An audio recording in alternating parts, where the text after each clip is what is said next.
I'd like to introduce Rosie from England, who has multiple sclerosis. Good morning, Rosie. Good morning. Hello. Could you tell me when you were diagnosed with MS? I was diagnosed with MS about 7 years ago, 2005. That's 7 years. 7 years. Mm-hmm. And how old were you? 25. Mm-hmm. And what were your symptoms at that time which led to your diagnosis? The diagnosis was prompted by a visual impairment, shall we say, which I didn't know what that was. And I went to the opticians, and when I went to the optician said, I think you'd better go to hospital, and suggested I go to St Mary's or Moorfields, which made me made me panic, initially thinking, can they see I've got a brain tumour, or is there something really wrong? Because they said A&E at an eye hospital. So that was what started the journey. Yes. And when I was in the hospital, when I eventually got seen, they said, no, it's an optic neuritis, and were quite calm about it. So I was like, okay, so I haven't got a brain tumour, I'm not dying like that. And I then obviously did what's not very sensible to do, which is I went home and Googled it, which is really bad idea, because obviously one of the things that came out, yes, it goes away, it comes and it goes, no problem. In many cases, it's a precursor, first sign of multiple sclerosis. So I then panicked about that. But thinking about it, there had been one or two sort of strange sensory interruptions over the previous sort of year or two, which I hadn't thought anything of. I'd had a numb foot, which I thought was because I'd been ice skating and the boots weren't very comfortable. I'd had tingly fingers, but again, I just thought it was perhaps because I was a bit cold. I always explained it away. So there was definitely 2 or 3 occurrences before that April incident, which probably were multiple sclerosis relapses, but I didn't at the time know that's what they were. Yes. So when I went back to the hospital for a follow-up appointment and said, I've read on the internet that I've got multiple sclerosis, and they said, well, we don't know for definite if you have. There's no point in jumping the gun. We can admit you to hospital and do some tests and, find out what this is. And I was like, no, I don't want to go to hospital. And they said, well, we can do it, we can make singular appointments, but it will just take a lot longer. And I said, that's what I wanted to do. Typically, about 6 weeks later, I had a more severe incident where I couldn't feel my feet, and then I couldn't really feel my legs, and it started to go into my fingers. So I went to my GP, and they said, look, there's obviously something going on. We need to get to the bottom of what is actually happening. So they said, we will refer you to the National Hospital for Neurology and Neurosurgery, the one next to Great Ormond Street.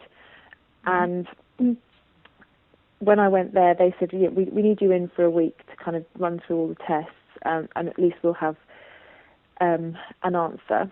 I know exactly when it was, because the Thursday that I was in the hospital was when the London bombs happened.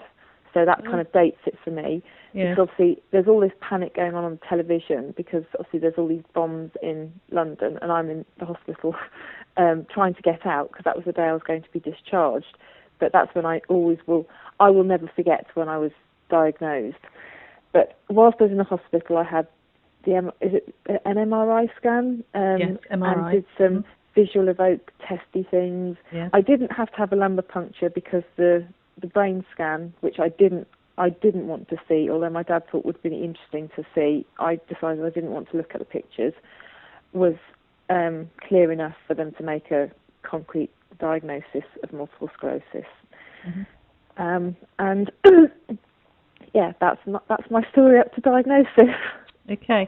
And what were your symptoms like before you discovered LDN? Well, it's all a bit difficult, because basically after I got diagnosed, I didn't handle things very well. I sort of went on a bit of a path of sort of self-destruct, and I didn't want to accept it. Wasn't mentally able to sort of take on board that I had this thing, and was determined to just ignore it. So I drank a lot, I smoked a lot, I went out a lot. I just basically didn't look after myself. And probably as a result of the fact that A, I wasn't looking after myself, B, I was incredibly emotionally stressed by the fact that I wasn't dealing with it at all, meant I did have quite a few relapses. So I think I had 2 more visual optic neuritis incidents, and then I had another incident in my foot, and another one in my hands, and it just was sort of getting a bit crazy. The following year, I did sort of calm down a bit, but my husband also proposed, so that was sort of changed things, and we started planning our wedding. And it was a bit calmer, perhaps because I was in a bit of a calmer place mentally. You know, I knew I was getting married. I had a lot more hopeful things to think about, which were a bit more positive to counter the negative, my perception of the negativity of MS. So basically, it did calm down a bit, and we got on with planning our wedding, which in itself is quite stressful, but it distracted me from the MS stuff. And luckily enough, I was okay throughout the wedding preparations, and I got married, and it was a beautiful sunny day, and it was wonderful, in June 2007. Oh, lovely. And I walked down the aisle. It was amazing. It was wonderful. When we went on honeymoon, the first week of honeymoon, my foot felt slightly weird. On the second week, it felt a bit weirder. On the third week, it was kind of really not very good. By the time we landed back in Heathrow 3 weeks later, I could barely walk. So we got back from honeymoon. I'd walked down the aisle 3 weeks ago, almost to the day, looking beautiful and just deliriously happy, but obviously probably very stressed, because weddings are quite stressful things to prepare for anyway. And it's a very emotional experience, and for me, emotional stress is what sets me off. And basically, came back from honeymoon, and I think the day after we got back, my mum came, and I basically couldn't stand up. So that was a bit of a bringing you back down to earth with a very big shock incident. And I think I had another. It took up a couple of weeks, probably about a month before I started to get better mobility-wise. But, it did, it's a bit like having the flu. That's what I try to describe it to people. It's a bit like having the flu over and over again. I don't know when I'm going to have it, where I'm going to have it, how I'm going to have it. I just know I will get it. But then I could equally get the flu, and I don't know when, how, all of those things. But that's, for me, what my relapses are like. Yeah. And when the dust sort of settled, then I got pregnant. So I got pregnant in the October or November of that year, and it went away. Because, and that's what I understand most people's experience seems to be, that pregnancy, your body, that's what really annoys me about MS, is because obviously your body can control it. It's the same way it's obviously your body doing it to itself. But when you're pregnant and your body knows there's something more important going on, it seems to go away. Or for me it did, which was nice. Well, obviously it was nice, it was lovely. And it was exciting because we were having a baby. And 9 months later I had a little boy, which was really good. But then, and I breastfed for 4 months, and then I had to come off it because basically I had another problem with my feet. And again, I probably wasn't looking after myself as well as I should have done. But I stopped breastfeeding to try steroids for the first time, and to be honest, they were hideous. I don't ever want to do them again. So I don't think that up to that point, I had never had anything to combat any of my relapses. I just had to grin and bear it. That's how I felt. I just grin and bear it and get through it, because I know it's like the flu, it will go. I just don't know how long it will last for. So, but obviously after I'd had my little boy, I decided, no, I've got to be a bit more proactive about tackling this. That's why I tried the steroids. But they were so hideous, I'm not going to do that again. But I just felt that I'm now responsible for a child. I can't have this, this unpredictable disability. I've got to do what I can to try and tackle it. So that's why I tried the steroids, but I won't do it again. And then I think I might have had one or two more little minor relapses in that year. Yes, I think I did, but they were quite minor.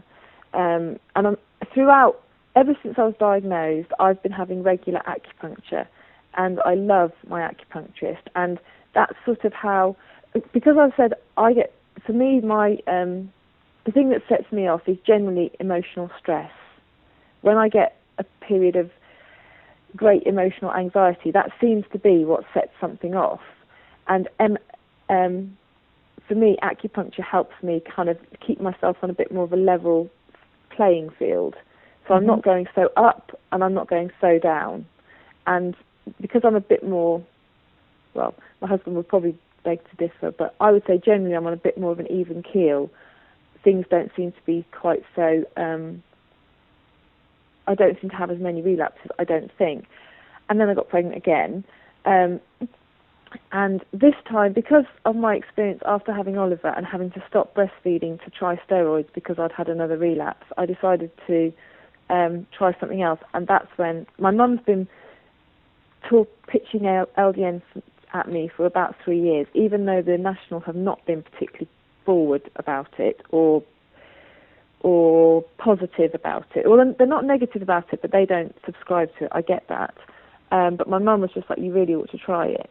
So when I was 8 months pregnant with Joseph, my second child, I decided to try it because I figured that I was pregnant enough that the baby is fully formed, and if worst case scenario, I did suddenly have to deliver it at sort of 36 weeks, he would have a very, very good chance of being fine. And it was more important to try and make sure I looked after myself so that I could look after him, or, well, look after, at that point, the baby. So I decided to try LDN. I started taking it at 8 months pregnant. I don't know if I'm supposed to say I did, but I did. And I was fine. I had a really, really good delivery, so much better than the first time, perhaps because I wasn't, not so inexperienced, but I had a much better delivery with Joseph the second time, and I've continued taking LDN ever since and have been fine up until, unfortunately, this weekend. I've got my feet have gone, but that's the first time in over 18 months, and I'm just very, very, very delighted with that. That's the best. Well, it's hard work looking after 2 children anyway, isn't it? Yes. But interestingly, what you were saying about delivery, Dr. Phil Boyle uses LDN in his fertility clinic. Mothers use LDN to help them conceive. They take it during pregnancy, after pregnancy, breastfeeding. And Dr. Phil was saying that births are usually easier, happy, contented babies. It seems a good thing. But you were saying that your birth was easier, so that was, Oh, incomparable compared to the first one. I mean, in fairness, perhaps it's not right to compare them because the first time I was anxious for lots of reasons. It's the first time I've done this, et cetera, et cetera. So you don't know what to expect. I suppose with the second time you're a bit more prepared, but then equally I know how bad it was the first time I was, had a distressed baby. They had to, use forceps and, cutting and all horrible things. And I knew how bad it could be. So I was quite anxious about that, but it didn't happen. I mean, I had such a better birth, just unbelievably better. And perhaps as a result, Joseph is an incredibly chilled child. I don't know. I think there may be something in it. The first one is a bit more hectic, perhaps because he had a difficult entry. Who knows? So, would you recommend LDN to other people? Yes, absolutely. And did you notice any introductory side effects when you first started? No, I didn't. I mean, to be honest, I only take 1 meal a day. I mean, I give the kids like 5 times more than that in Calpol or Calprofen or whatever I give them. So for me, it's almost nothing. And sometimes I think, could this be a placebo effect? I don't care. It's working for me, and I believe in it.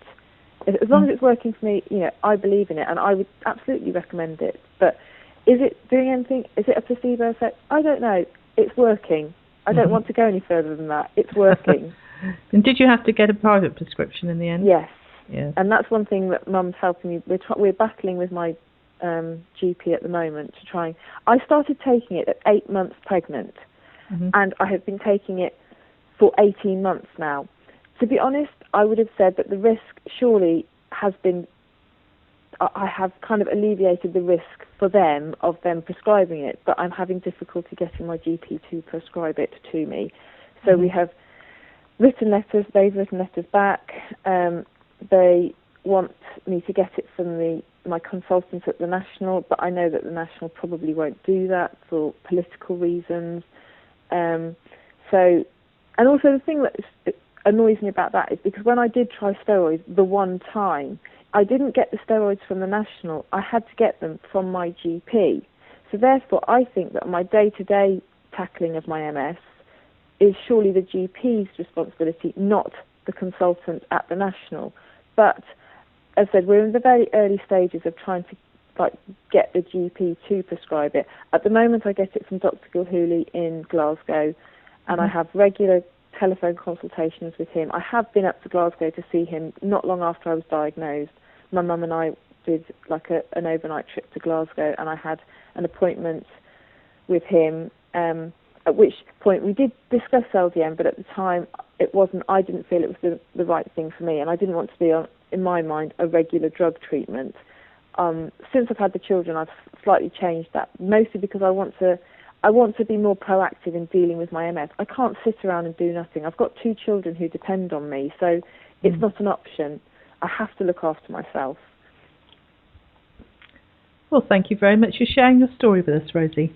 That's okay. I'd be very happy to talk to anyone who wanted to ask me anything. I mean, I do put it forward to people if they ask, and if I know people have MS, as an option. I mean, I just think it's worth having options and knowing about options. It might not be the right thing for everyone, but it's working for me, and I would definitely recommend looking into it, anyone to look into it, in case it can help them.